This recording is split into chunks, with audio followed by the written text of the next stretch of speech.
5 தென்னிந்திய முதல்வர்களோடு நடித்த அந்த நடிகை நமக்கெல்லாம் தெரிந்தவர்தான்.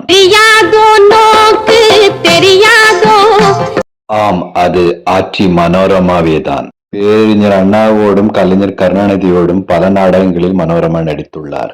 கலைஞரோடு அவர் நடித்த நாடகத்தின் பெயர் மணிமகுடம். முன்னாள் முதல்வர் எம். ஜி. ராமச்சந்திரனோடு பல படங்கள் சேர்ந்து நடித்துள்ளார். அவற்றில் ஒன்று இந்த காட்சி.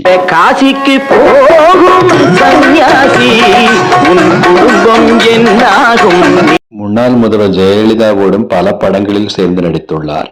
எடுத்துக்காட்டாக குறிஞ்சியிலே பூமலர்ந்து குலுங்குதடி. முன்னாள் ஆந்திர முதல்வர் என். டி. ராமராவோடும் தெலுங்கு படங்களில் சேர்ந்து நடித்துள்ளார். அந்த ராமரை பத்தி மட்டும் பேசாதே. ரகுவம்சத்திற்கு களங்கம் ஏற்படாமல் காப்பாற்றி இருக்கிறேன். இது போன்ற பதிவிற்கு தொடர்ந்து இணைந்திருங்கள் என் காணொளிகளோடு.